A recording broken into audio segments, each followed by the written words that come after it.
Donc, ce webinaire aujourd'hui consacré au taux de NR et R, qui est donc dans la nouvelle version de Caprénov qui est parue la semaine dernière. Donc, on va rappeler un petit peu la théorie, la méthode de calcul du taux de NR et R et son application dans Caprénov. Donc, je suis aujourd'hui accompagnée de Fabien, qui, pour ceux qui utilisent le support chat en ligne de Caprénov Plus, ou qui nous appellent au téléphone, le connaissent, et qui va gérer aujourd'hui les questions-réponses. Donc, les petites règles habituelles de la conférence, pour bien en profiter, mettez-vous dans de bonnes dispositions. Donc, je vous invite à poser vos questions sur le sujet du taux de NR dans le chat, donc dans le fil de discussion ou de préférence sur les questions et réponses que vous avez sur votre écran, donc la petite boîte de discussion Q&R. Pour toutes les autres questions que vous pourriez avoir et qui ne sont pas sur le sujet, de préférence, pour qu'on vous apporte une réponse en temps, en heure et dans les meilleures conditions, je vous invite à vraiment utiliser l'adresse caprenov@pia-production.fr. Et bien entendu, vous aurez accès à la conférence sur notre chaîne YouTube dans quelques jours. Donc, on va commencer cette session de 45 minutes par un rappel de l'aide coup de pouce, puis un zoom sur le calcul du taux de NR et R, et enfin une démonstration de calcul dans les simulations de Caprénov+. Puis, on prendra 15 minutes pour des questions-réponses.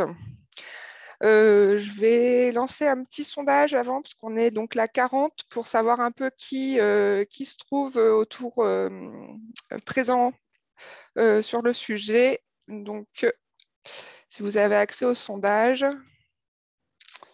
je vous demande de répondre, voilà, rapidement. Ça monte, ça monte. 75, 78%. Hop.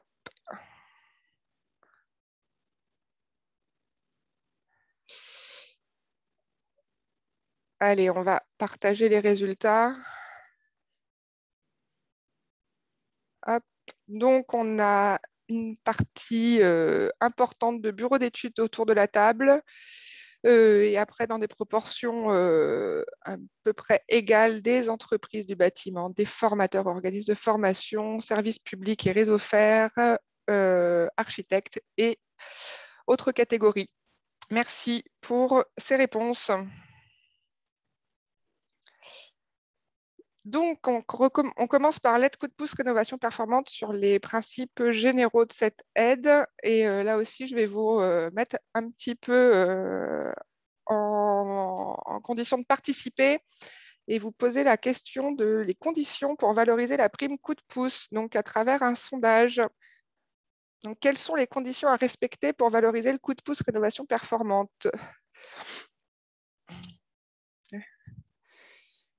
On en a pas mal dans la liste. Réaliser un audit, générer 55% de gains en énergie primaire, atteindre l'étiquette E après travaux, ne pas augmenter les émissions de gaz à effet de serre, ne pas installer de chaudière fuel ou charbon, ni de gaz hors condensation, isolé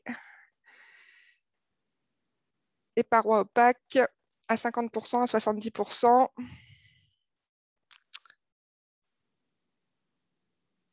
Allez, 60% de répondants.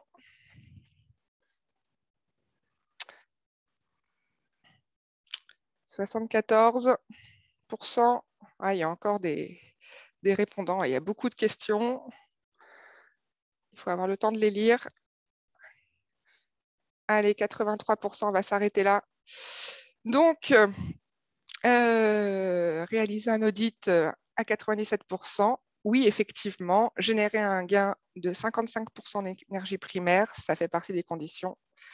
Atteindre l'étiquette E, seulement 17%. Donc, on a effectivement la demande d'atteindre 331 kWh par mètre carré par an, ce qui équivaut à l'étiquette E, et ne pas augmenter les gaz à effet de serre, ne pas installer de système fuel, charbon ou gaz hors condensation. Et là, on n'avait aucune des bonnes réponses puisque c'est 75%. Donc, on va les reprendre. Ici sont résumées les conditions. Et rassurez-vous, si vous ne les maîtrisez pas sur le bout des doigts, ces conditions sont filtrées automatiquement dans Caprenov Plus en fonction du scénario de travaux que vous avez réalisé.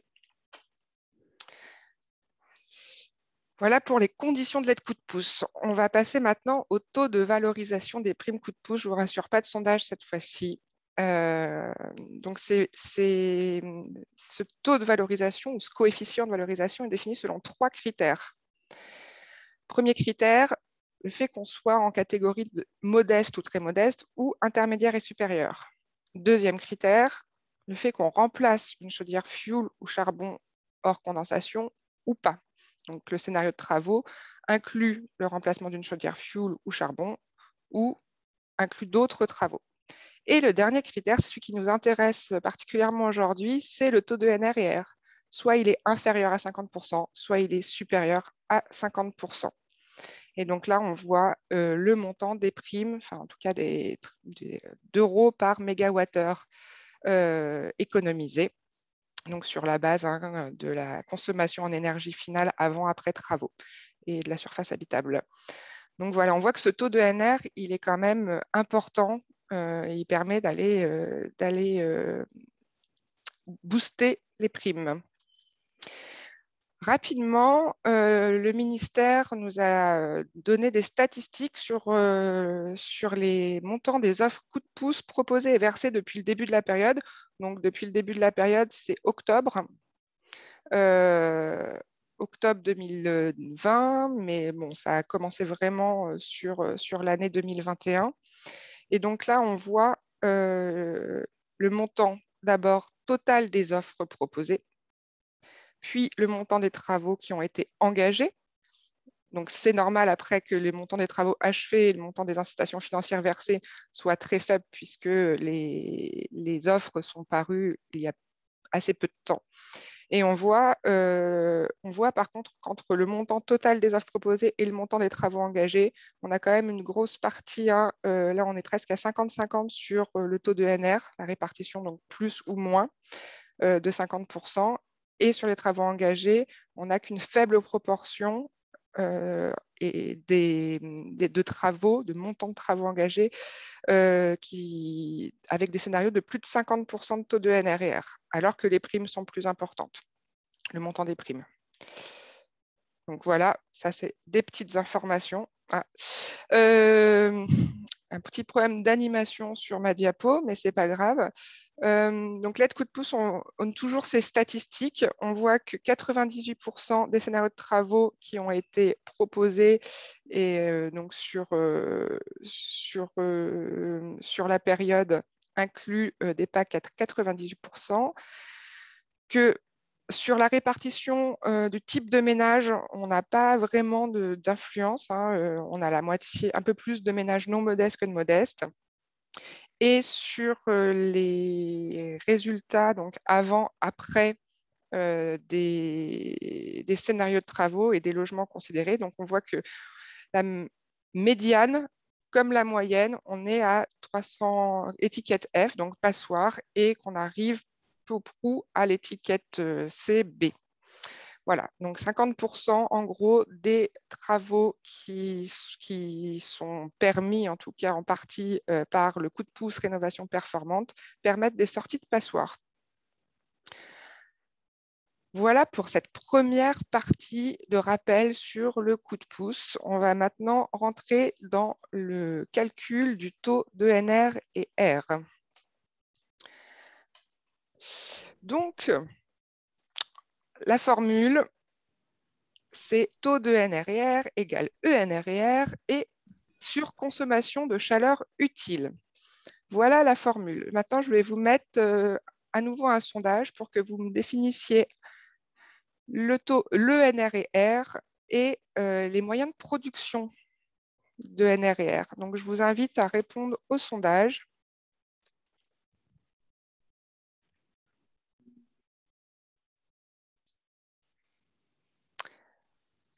vous avez bien accès au sondage. Donc, que signifient ENR et R? Énergie renouvelable et recyclable, énergie renouvelable et récupérable, énergie renouvelable et récurrente, énergie renouvelable et réchauffement climatique. Quels sont les moyens de production d'ENR et R? Donc là, on a un certain nombre d'énergies ou de systèmes qui sont présentés, lesquels sont intégrés dans l'ENR et R.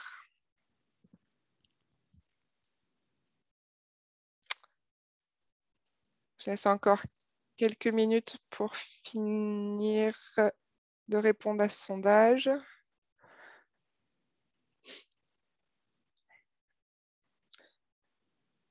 OK, bon, on est à 80%. Alors, énergie renouvelable et récupérable, la majorité, c'est bien ce que ça signifie, la quantité d'énergie renouvelable et récupérable, ENR et R.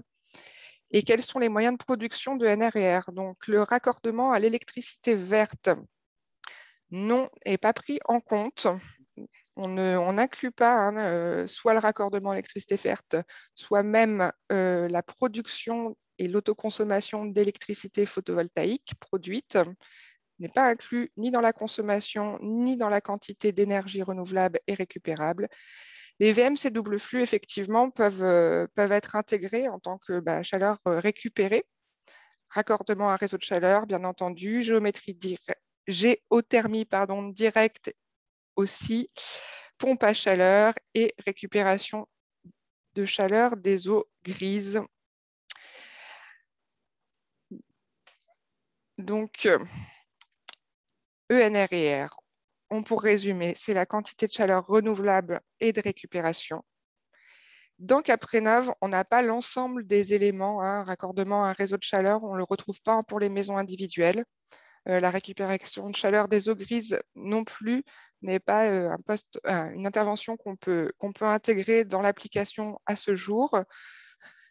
Les systèmes qui vont permettre de valoriser de la chaleur renouvelable dans Caprénov sont les systèmes biomasse, le solaire thermique et les systèmes thermodynamiques. Pour la chaleur récupérable, on retrouvera la VMC double flux.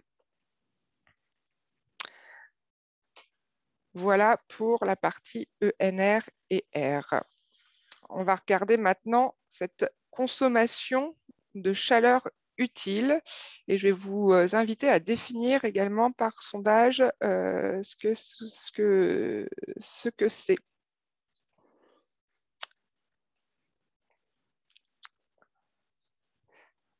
Donc, la consommation de chaleur utile, si c'est la consommation en énergie finale du logement, la consommation d'énergie primaire du logement, la consommation d'énergie finale plus les apports de NR&R, la consommation d'énergie finale plus les apports NR&R plus les apports gratuits ou les besoins de chaleur et les pertes des systèmes.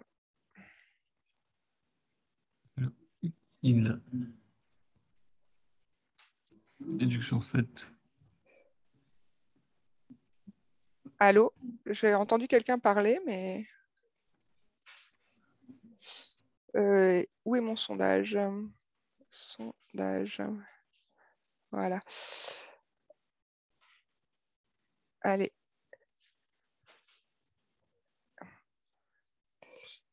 Je mets fin au sondage et je vous le partage pour voir un peu les réponses qu'on a reçues. La consommation d'énergie finale, elle sert à calculer le coût de pouce, mais ce n'est pas ce qui est indiqué dans la consommation de chaleur utile, puisque, par exemple, si on est en système de PAC, il faut bien inclure aussi l'énergie, on n'aurait que l'énergie électrique et pas la chaleur produite par la PAC. L'énergie primaire, donc non, c'est pas non plus ça. La consommation d'énergie finale plus les apports de NR&R pourrait effectivement être une réponse. mais qui serait en tout cas difficile à utiliser dans la boucle de calcul. Ça aussi, les apports gratuits, on ne les considère pas actuellement dans Caprénov. Et nous, ce qu'on va considérer, comment on a traduit cette consommation de chaleur utile, c'est les besoins de chaleur plus les pertes des systèmes. Donc, je vais vous présenter ça plus en détail maintenant. Oh là, des petits soucis. Hop. Donc, on considère la consommation de chaleur utile comme l'énergie totale consommée par les systèmes pour produire le chauffage et l'eau chaude. Donc, on prend en compte les besoins de chauffage et de CS qu'on connaît, plus les pertes de chacun des systèmes. Sont exclus de ces consommations les consommations liées aux appoints mobiles. Donc ça, c'est fixé dans la FAQ du ministère, tout comme la production d'électricité photovoltaïque est exclue. Donc pour résumer sur l'ENR et R, on a la biomasse qui est définie par le texte, donc l'annexe 4-1 de l'arrêté comme la chaleur utile produite. Le solaire thermique, c'est une chaleur solaire utile. Les systèmes thermodynamiques, donc c'est le seul les seuls systèmes pour lesquels on a une formule de calcul qu'on applique strictement dans Caprénov. Et donc pour la chaleur récupérée via la VMC double flux, c'est la chaleur récupérée et utilisée. Donc, nous, dans Caprénov, on a traduit ces définitions pour la chaleur utile produite, la part des besoins de chauffage et de CS ou de CS couverts par le bois. La même chose pour le solaire thermique. On a considéré que c'était la part des besoins de chauffage et de CS couverts par le solaire. Pour la thermodynamie, on a appliqué la formule avec les règles qui sont aussi définies dans la FAQ. Bien considérer un COP à plus 7 quand on est sur des systèmes en RO, donc sur air extérieur, et un COP à 10 si on est sur eau pure ou à 0 si on est sur eau glycolée. Dans la nouvelle version de Caprénov, on le verra dans la démonstration, vous avez maintenant la possibilité de saisir ce COP.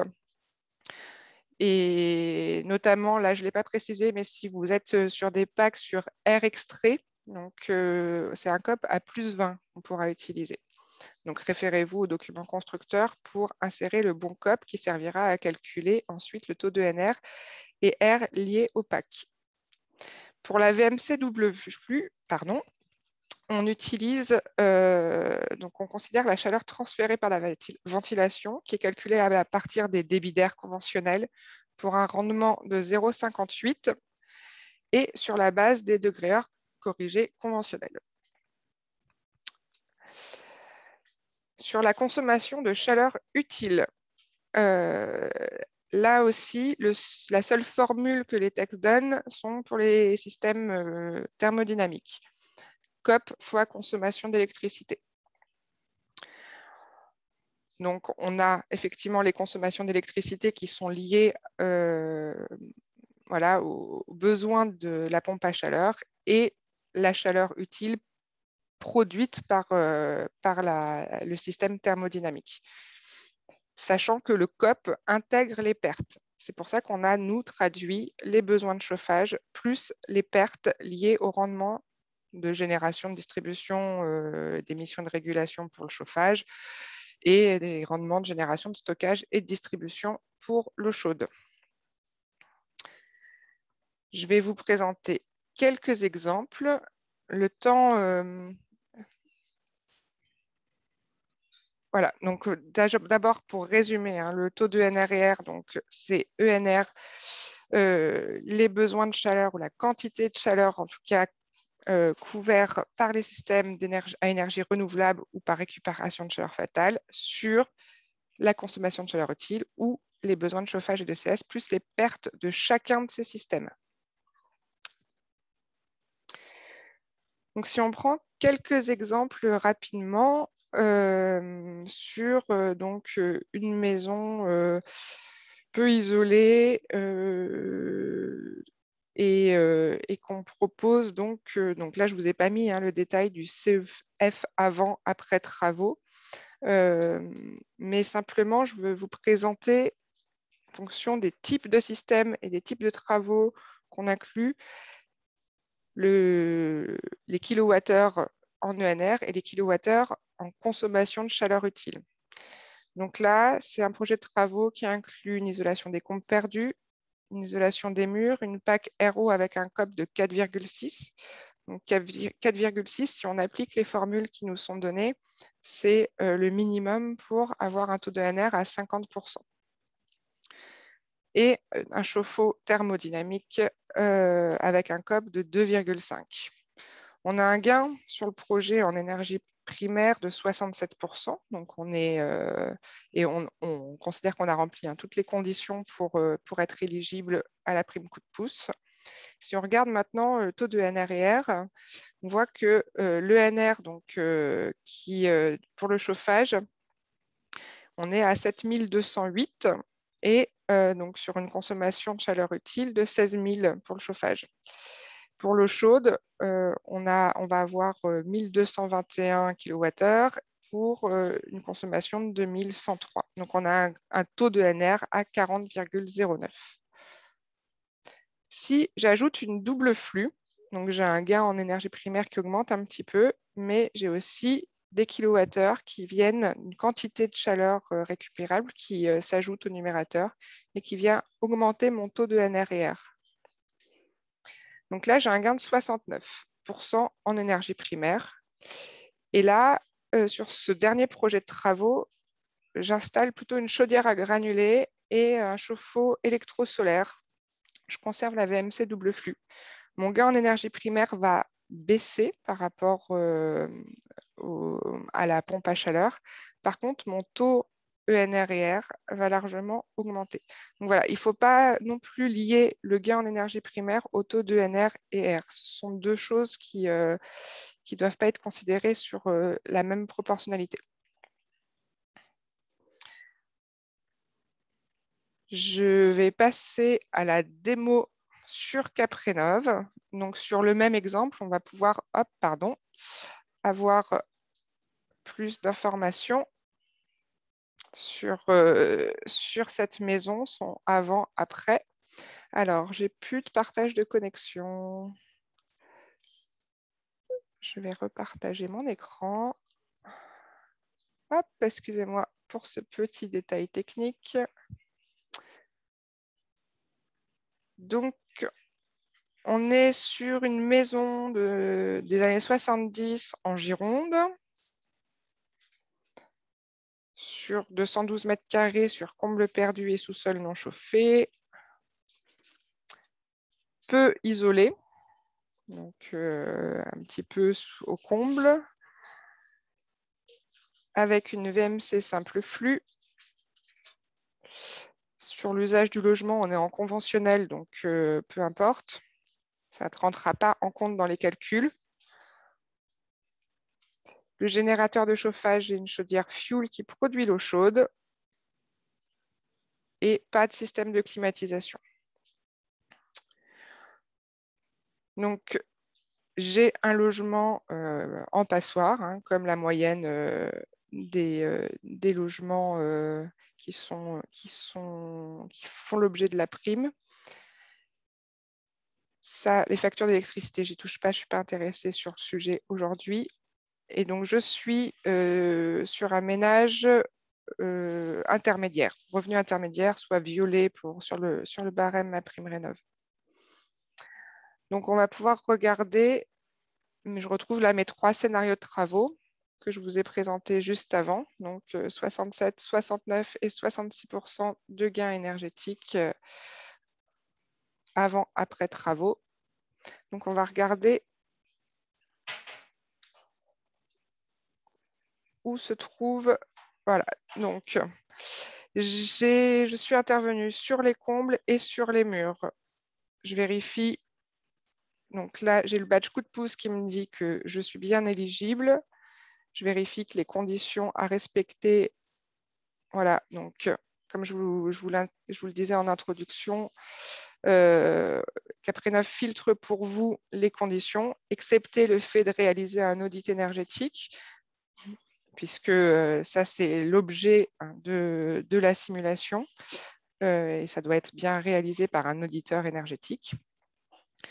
Donc, on a l'ensemble des conditions, réduire d'au moins 55% les consommations, d'avoir des consommations inférieures à 331 kWh ou équivalentes à la classe E, des émissions de gaz à effet de serre après travaux inférieures à celles d'avant travaux, de ne pas installer de chaudière fuel charbon ou gaz haute condensation et isoler au moins 75% d'une paroi opaque, de la surface d'une paroi opaque.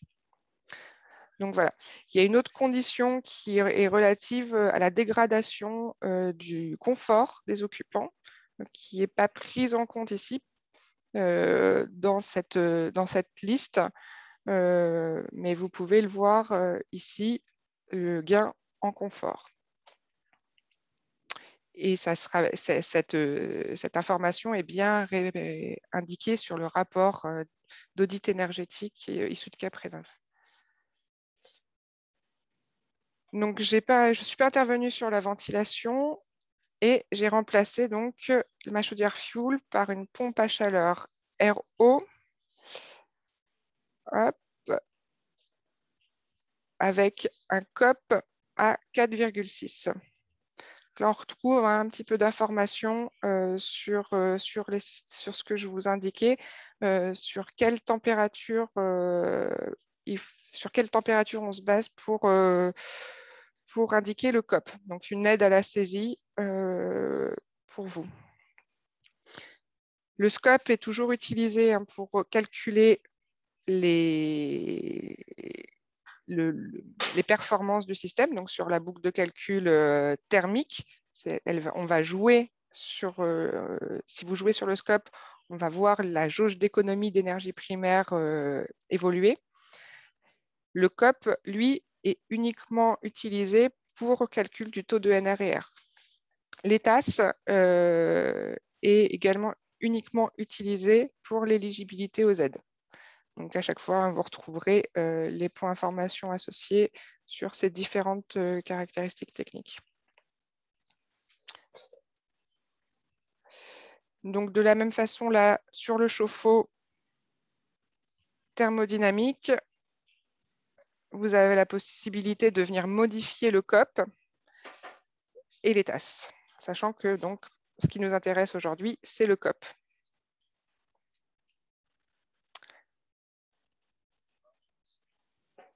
Donc, on retrouve désormais dans cette version également les différentes valeurs de caractéristiques techniques des systèmes qui ont été listées, enfin, qui sont dans le scénario de travaux. On voit. Et donc, quand on active l'approche économique, c'est là qu'on va retrouver notre aide coup de pouce rénovation performante. Donc, dans la liste des aides, on la retrouve ici, prime coup de pouce rénovation performante. Donc là, j'ai un montant de 6 832 €. Pour avoir plus d'informations sur cette aide, on voit ici que le taux de chaleur renouvelable qui est à 47,15%. On retrouve la consommation d'énergie finale initiale, la consommation d'énergie finale du projet, l'écart, donc, puisque ça nous sert à calculer à la fois les QMAC et le montant de la prime, la surface habitable, le coefficient coup de pouce pour le calcul des QMAC et le taux de valorisation. On retrouve les critères aussi, donc, que je vous ai présentés plus tôt. Donc là, dans cette simulation, on remplace un équipement, donc une chaudière au fioul. On est face à un ménage non modeste pour un taux de chaleur renouvelable inférieur à 50%. Donc, on a 200 € du mégawattheure.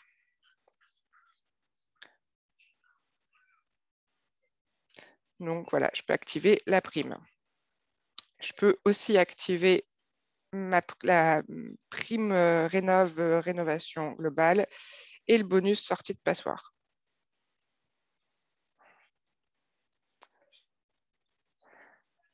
Si on regarde un autre scénario de travaux, donc le même scénario où j'ai ajouté une double flux, donc on va pouvoir aller directement dans l'approche économique pour voir directement le taux de NR et R qui est calculé.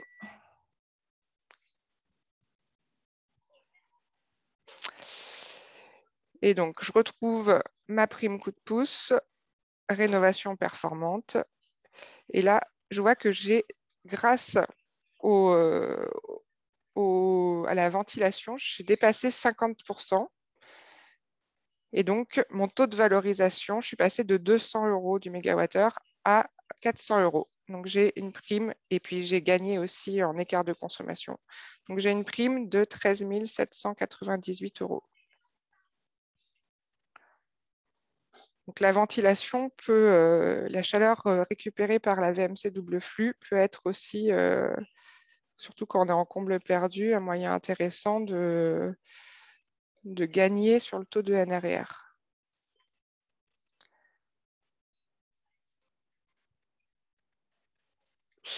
Et donc là, sur mon troisième scénario, isolation de comble mur, donc identique, hein, plus une chaudière à granulés et un chauffe-eau solaire,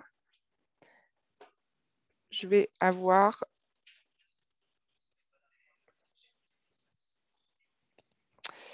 donc un gain en énergie, bien entendu. Et on va découvrir le taux de NRR toujours dans cette approche économique, donc dans la liste des aides et dans le point information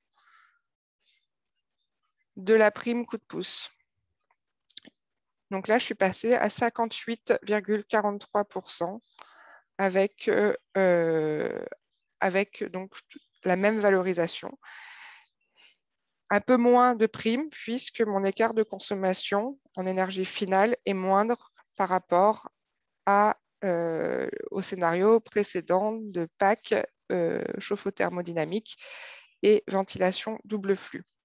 Donc voilà, c'est le taux de NRR est un critère important pour le taux de valorisation, mais ce n'est pas le seul qui joue pour le calcul de la prime. Et on a donc différents... Dans Caprénov, voilà, on gère ce taux à cet endroit-là. Pour l'application, vous retrouverez ce taux dans le point information. Le taux figure aussi au rapport. Donc, je vais vous présenter le rapport avec la liste des aides. Donc, je génère un rapport d'audit énergétique. Ah, j'ai pas de scénario BBC. C'est pas grave, j'en ai un sous la main.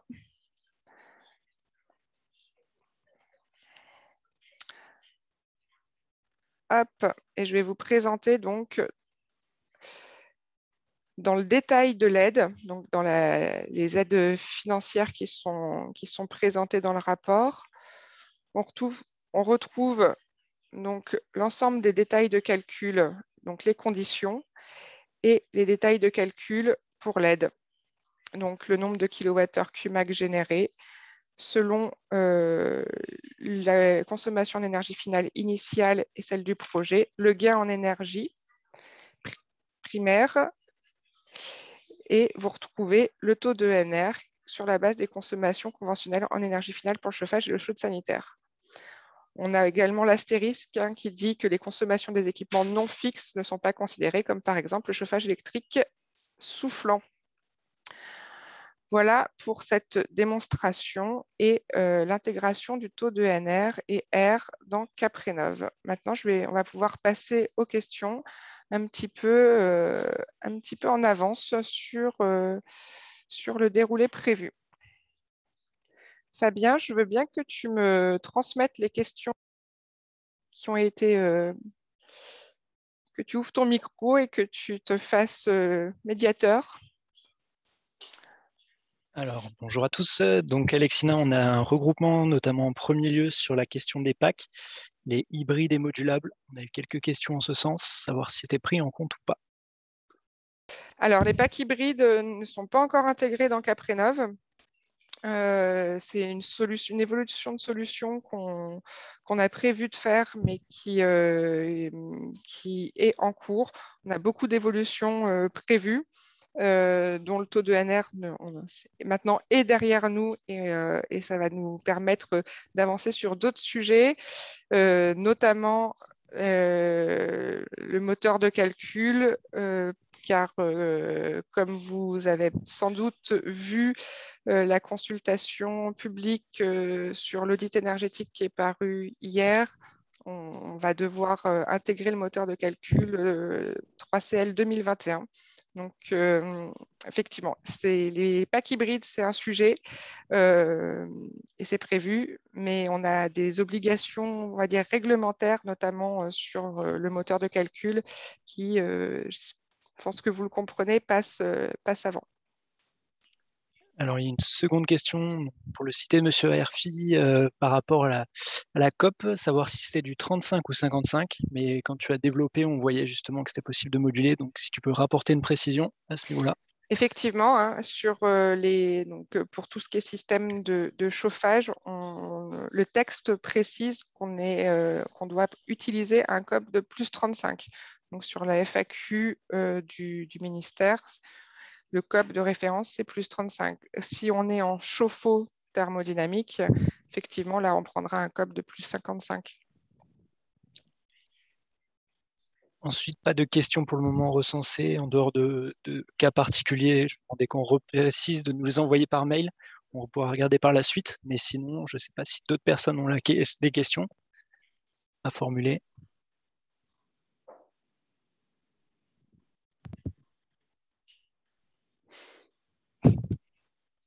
J'espère que, en tout cas, vous avez pu jouer un petit peu avec Caprénov ou que vous pourrez jouer aussi sur d'autres projets, que la mise en place donc, du coup de pouce et du calcul du taux de NR et R vous aidera à réaliser des projets de rénovation performantes et à déposer aussi les dossiers d'aide financière et du coup de pouce. Et que c'est plus clair pour vous maintenant ce qui est de la quantité de NR et de la consommation de chaleur utile. Et que notre explication sur notre interprétation de la consommation de chaleur utile, donc les besoins de chauffage plus les pertes vous conviennent, si besoin, de façon vraiment ponctuelle, et on peut faire des formations plus personnalisées sur ces sujets. Monsieur Aerfi encore qui revient à Lexina concernant apparemment une lettre d'information qui stipule qu'il faudrait passer sur du 55 apparemment sur les packs. Donc juste pour rebondir, de passer à la suite si tu peux. Est-ce que tu as connaissance de cette question ou pas? On fait un retour plus tard. Je veux bien, monsieur, que vous me transfériez l'information sur la messagerie caprenov@pia-production.fr, donc cette lettre d'information. Et comme je vous l'indiquais, nous, on laisse la possibilité à l'utilisateur de saisir le COP. Donc, saisissez le COP pour plus 55 si la lettre d'information le stipule. Et après vérification, on fera une communication générale pour bien le préciser et on modifiera les points information si tel est le cas.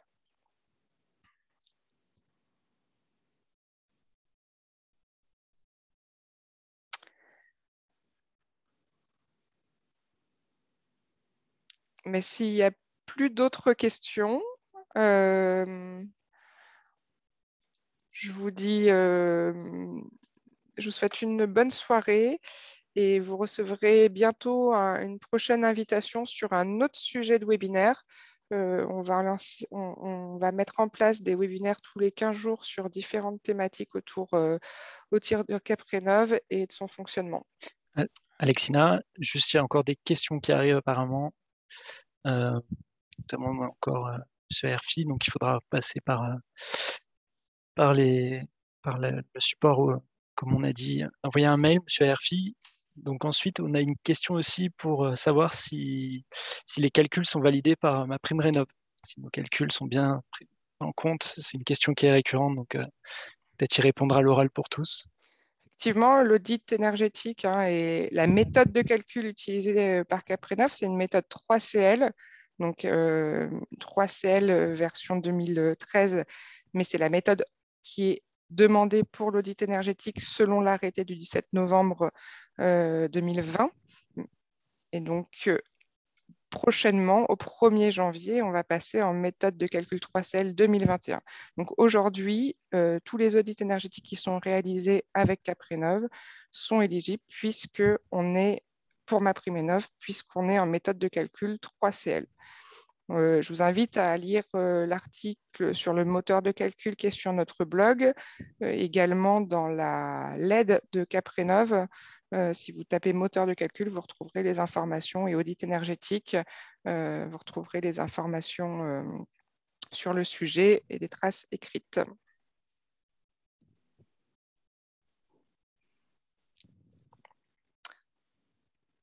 D'autres questions, Fabien, sur lesquelles... Non, pour le moment, pas plus de questions.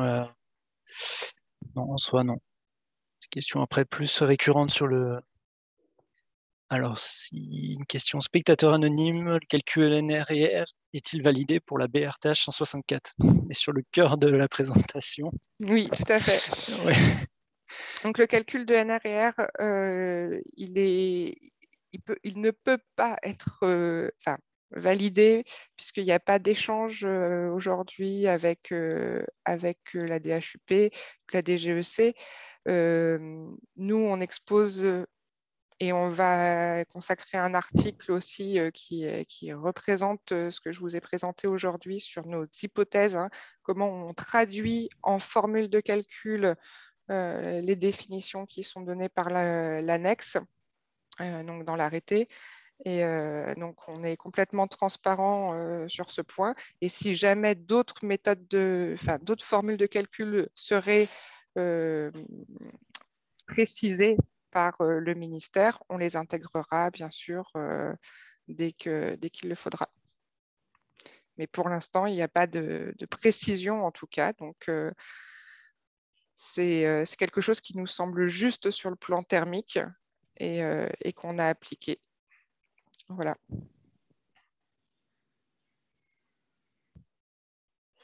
Mais on est prêt à échanger avec vous aussi sur ces questions. Pas plus de questions visiblement de notre côté. Bon, très bien. Je vous remercie de votre participation et je vous souhaite une bonne soirée.